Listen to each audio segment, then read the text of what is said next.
CPM এর লবিবাজি, ভোটের মুখে সরব প্রতিকুর রহমান।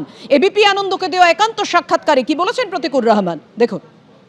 প্রতিকুর রহমান এখন এবিপি আনন্দের মুখোমুখি। প্রতিকুর, আপনি যে চিঠি দলের রাজ্য সম্পাদক মোহাম্মদ সেলিমকে লিখেছেন, তাতে যে মূল বিষয়বস্তু, যে বর্তমান সময়ে দলের জেলা এবং রাজ্য নেতৃত্বের কিছু ভাবনা এবং তাদের কর্মপদ্ধতি, তার সঙ্গে আপনি নিজেকে মানিয়ে নিতে পারছেন না। এবং সেই সঙ্গে আপনি এটাও বলেছেন যে আপনি গভীর একটা দ্বন্দ্বের মধ্যে দিয়ে যাচ্ছেন, মানসিক দ্বন্দ্বের মধ্যে দিয়ে। মানে কি কি কর্মপদ্ধতি যা আপনাকে একটা বিচলিত করেছে বা মানসিক দ্বন্দ্বের মধ্যে আপনি আছেন, যদি বলেন। প্রথমে আমার এই দ্বন্দ্বটা তো দলের বিরুদ্ধে নয়, দলের অভ্যন্তরে কিছু ব্যক্তি, কিছু নেতৃত্ব আছে যারা মতাদর্শকে সামনে রেখে মতাদর্শের ঊর্ধ্বে উঠে নিজের ব্যক্তি ইমেজকে প্রতিষ্ঠা করতে চায়।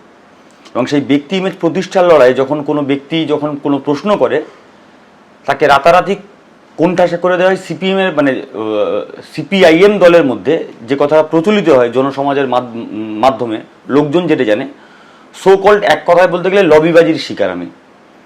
দিনের পর দিন দলের অভ্যন্তরে একাধিক প্রশ্ন, একাধিক ইস্যুতে প্রশ্ন করবার কারণে এবং অনেক নেতার সেখানেও বুলি আমি আওড়াতে পারিনি।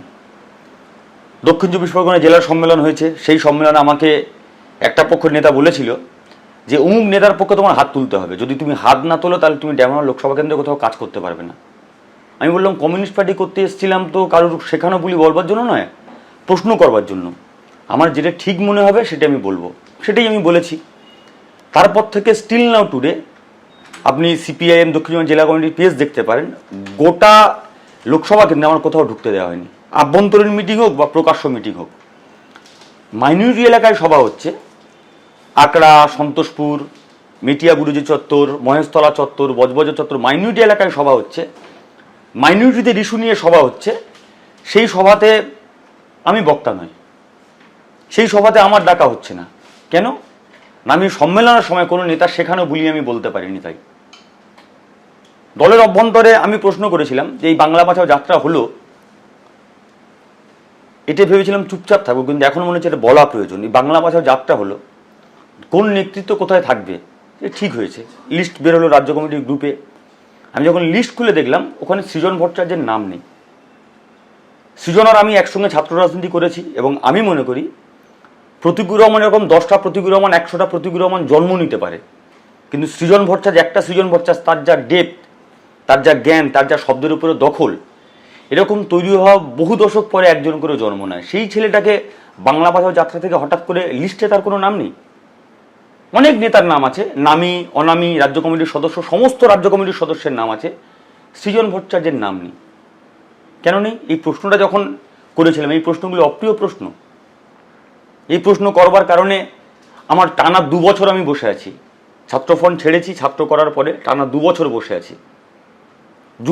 যুব করতে দেওয়া যাবে না, বললো ইউনিট লোকাল করে উঠতে হবে তোমাকে। আমি বললাম ঠিক আছে, অসুবিধা নেই, আমি তো ইউনিট লোকাল করেই ওঠা ছেলে, সংগঠনের প্রতিটা ধাপ বেয়ে বেয়ে আমি উঠেছি, আমার কোনো সমস্যা নেই।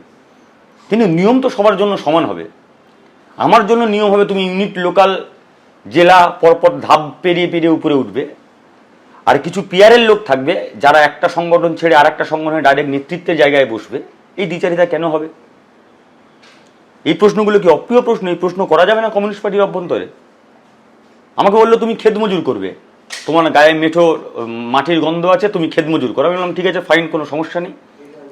তোমাকে নিয়ে রাজ্য স্তরের পরিকল্পনা, যে রাজ্যের নেতৃত্বের অভাব, যে তুমি রাজ্য স্তরের নেতৃত্বের কাজ করবে। বললাম ঠিক আছে, কোনো সমস্যা নেই। মানে রাজ্য স্তরের নেতৃত্ব দিতে হবে না, কর্মী হিসেবে কাজ করতে চাই, কিন্তু কাজ করার জায়গাটা যাতে পাই। রাজ্য সম্মেলন হচ্ছে, আমাকে ডেলিগেট পর্যন্ত করেনি। রাজ্য কমিটির সদস্য তো ছেড়ে দিন, আমাকে ডেলিগেট পর্যন্ত করেনি, নেতৃত্ব তো ভাবা দূরে থাক। এতটাই অযোগ্য আমি কমিউনিস্ট পার্টির মধ্যে হয়ে গেছি, এতটাই অযোগ্য হয়ে গেছি কিছু প্রশ্ন করবার জন্য। যে দলের মধ্যে থেকে যদি আমি প্রশ্ন করতে না পারি, সেখানে আমাকে ব্রাত্য করে দেওয়া হবে। এটা শুধুমাত্র আমার ব্যক্তিগত প্রতিকূলের সমস্যা হচ্ছে, মানসিক দ্বন্দ্ব হচ্ছে এই জায়গাটায়। কদিন ধরে যা দেখছি রোজ, এই কমিউনিস্ট পার্টির সঙ্গে যে কমিউনিস্ট পার্টির স্বপ্ন আমি দেখেছিলাম তার সঙ্গে মেলাতে পারছি না।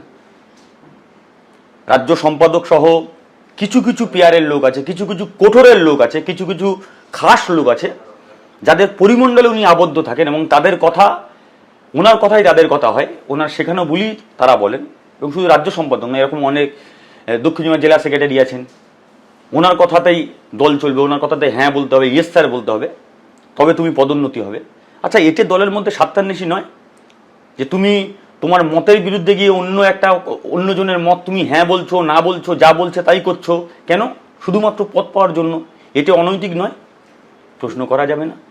বলছি, আপনি তো দলের তরুণ তর্কি বলে পরিচিত এবং ছাত্র যুবদের মধ্যে আপনার একটা জনপ্রিয়তা আমরা দেখেছি। তাহলে সেই জনপ্রিয়তা কি কোথাও দলের একটা অংশের মধ্যে একটা ঈর্ষার কারণ হয়ে উঠেছিল, যে আপনাকে কোণঠাসা করে রাখা, যাতে আপনি দলের ওপরে উঠে আসতে না পারেন? কখনো কি এই ভাবনা আপনাকে তাড়িত করেছিল? দেখুন, আমি কোনোদিন এরকম ভাবিনি যে আমি ভীষণ জনপ্রিয়। আমি পার্টির একজন সর্বক্ষণের কর্মী ছিলাম, আমি সর্বক্ষণ পার্টির কাজ করতে চেয়েছিলাম। জনপ্রিয়তা মানুষ আমাকে দিয়েছে, হ্যাঁ, পার্টির ত্যাগ ছিল বলে জনপ্রিয়তা আমি অর্জন করেছি, এটা সত্যি। দিনের পর দিন আমি দেখেছি কি কারণে, কোন কারণে আমাকে হঠাৎ করে আস্তে আস্তে আলাদা করে দেওয়া হলো। আচ্ছা, এর আগে তো আগের রাজ্য সম্পাদক ছিলেন সূর্যদা, মিটিংয়ে ঢেলে সমালোচনা করেছি, ডেকেছেন কাছে, কি হয়েছে বলো আমাকে, আমি এই বিষয়টা আমার সমালোচনা লাগছে, আমি তাই করেছি, বললো ভালো করেছো।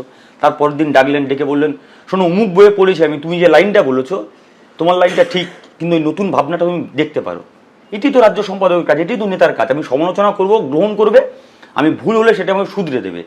কিন্তু এখানে এই প্রশ্ন যখন করেছি সৃজন ভট্টাচার্য নেই কেন, বললো জনপ্রিয়তার জামা পরানো হয়েছে তোমাদের গায়ে, জনপ্রিয়তার বড় আলখাল্লা জামা, তুমি সারা জীবন জিম করবে কিন্তু ওই জামাতে তুমি ফির হতে পারবে না। কি উত্তর? আমি বেসিক্যালি প্রশ্ন করেছি যে নেই কেন সৃজনের নাম। এবিপি আনন্দ, এগিয়ে থাকে, এগিয়ে রাখে।